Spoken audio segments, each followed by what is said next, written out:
Hey, what's going on, everyone? Ryan again with rpkcustoms.com. I just wanted to make a quick video to go over a build that I just finished up. This is Obi Wan Kenobi's Chronicles style lightsaber from A New Hope. And you can see, it looks pretty grungy and gross. All of this is screen accurate, or as close to screen accurate as I could get it. I had a client reach out to me probably about 3 weeks ago asking me if I could build him a Chronicle style Obi-Wan saber. And I had never done a Chronicle style saber before. I was actually halfway through with this one. This is a saber that I bought myself, and I was going to convert it and just keep it in my collection. And I got about halfway through it. I got to the clamp section, and I put it on the back burner. I just didn't have a lot of time to finish it.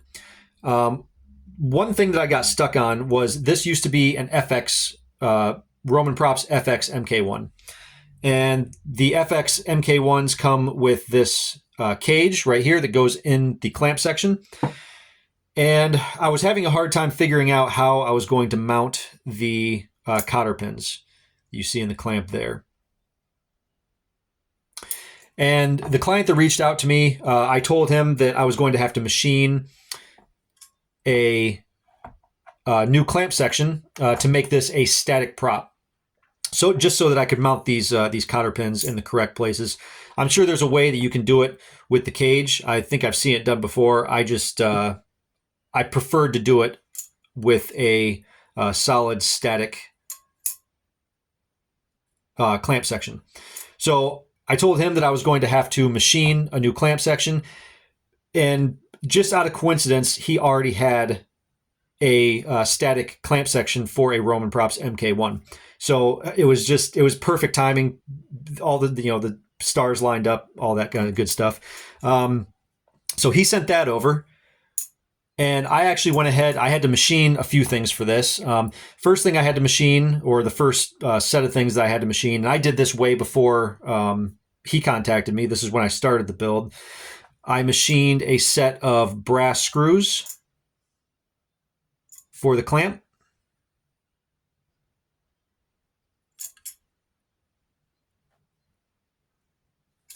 And I machined those because it's very, very hard to find the correct size brass screws that you need for this build, just at like your local hardware store. So what I did is I went to the hardware store and I bought a set of brass screws, and I brought them back home and I machined them down myself to be the correct size. I also did all of the damage around the clamp. I went around with a Dremel and tried to get that as accurately as I could, referencing the Chronicles photos. So you can see everywhere that there's rust, I did do damage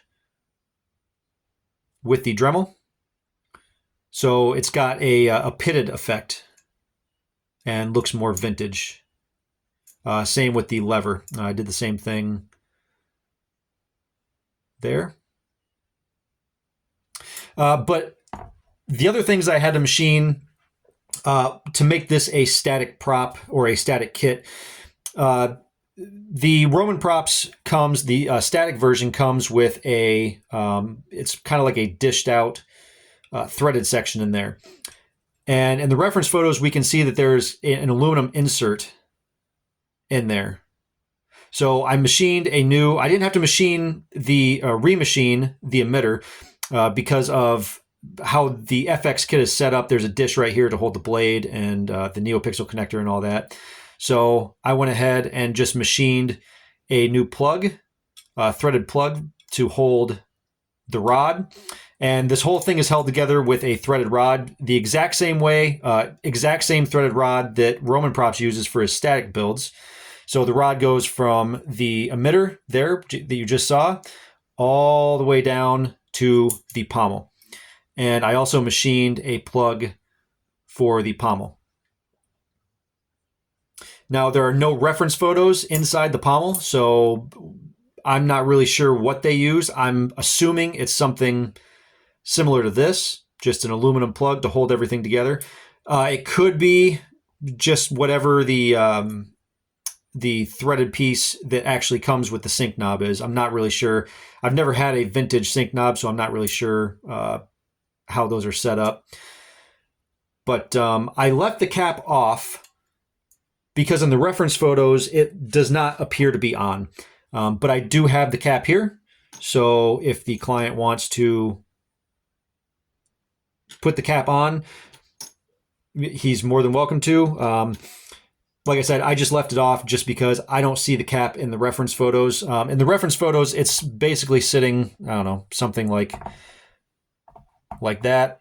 And you just can't really see, the edge of the cap when it's inserted, which leads me to believe that the cap is missing or just not there. But when I ship this, I'm probably going to put the cap on just to make sure everything stays together in transit. If you want it off, you can just simply pop it off with your fingernail. It's pretty easy.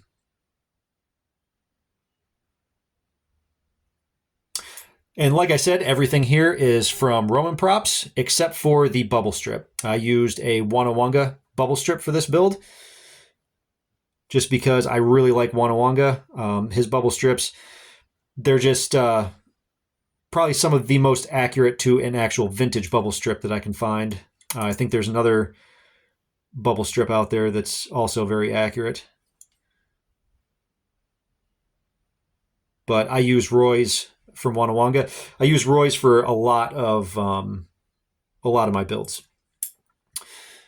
So you can also see the tape.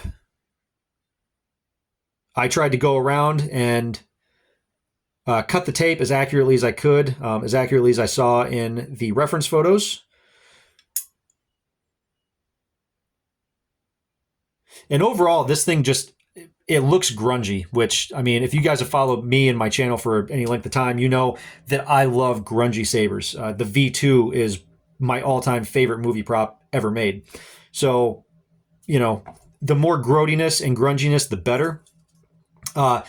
This grenade section and the booster section is natural rust buildup. I did not actually force any of this rust. I bought this kit, like I said, about a year and a half ago when I was down in Florida. And it was a raw kit, raw steel. I went ahead and blued it, and then just the intense humidity down in Florida caused it to rust like this, because I didn't oil it or anything. I wanted the rust to build up naturally. So I just decided to rock the natural rust on both the booster and the grenade section.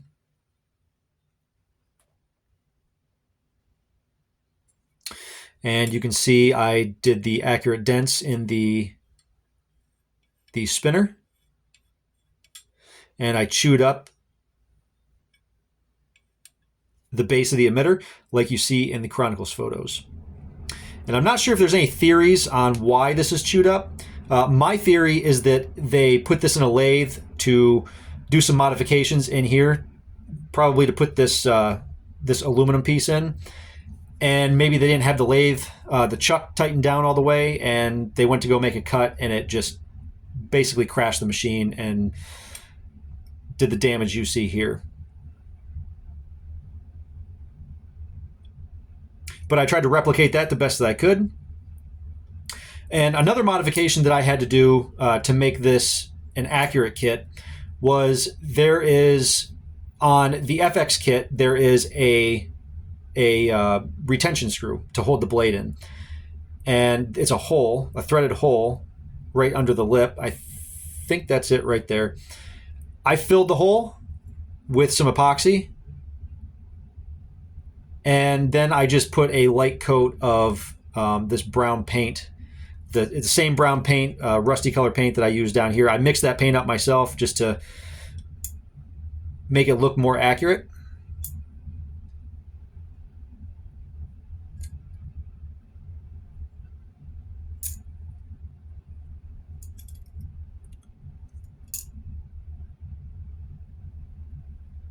So the retention hole is gone, and everything that made this an FX kit is pretty much completely fixed and has been turned into just a static build.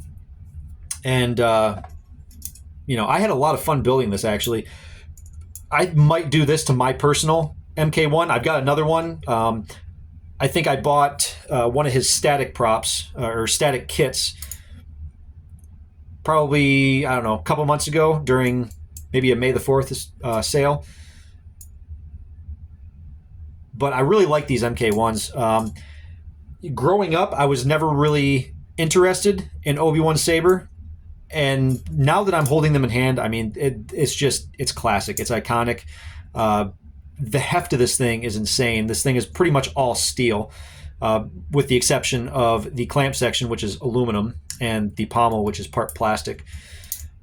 But I mean, this thing actually feels like a weapon. This is the only lightsaber that I've held that actually feels like it could be a real weapon. And partially because it technically is, right? I mean, this is a German World War II grenade. This is a part off of an old machine gun. And obviously, these are replicas. These are not actual. This is not an actual grenade, and this is not an actual part of a machine gun. But they are perfect, basically perfect replicas, and you could probably use them as such.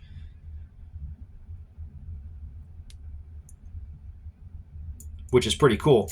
Now, if you try to find a real parts Obi-Wan these days, especially, I mean, you're looking at, I've seen them go for like $16,000. I mean, they're insanely expensive. Roman Props has almost perfect replicas for, I think, around $325, $350, something like that. I haven't really checked the prices on them in a while, but I mean, they are just beautiful replicas.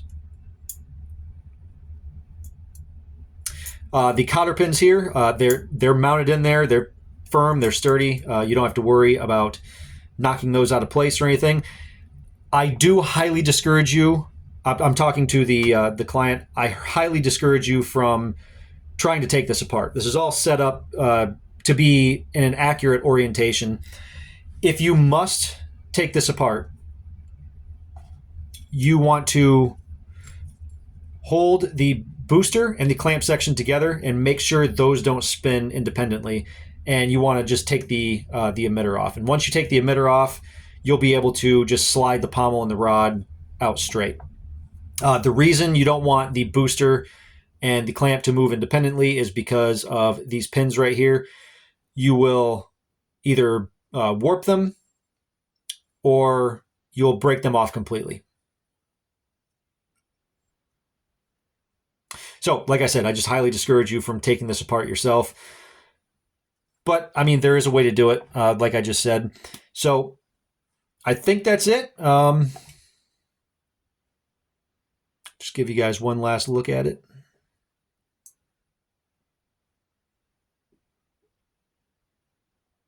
And like I said, this was an absolutely fun build. The damage on the clamp here, it took me a really long time to get in there with a Dremel and get all that accurate and then do the accurate damage to the tape. So the clamp probably took the longest out of everything else, but I mean, it was still a really fun project.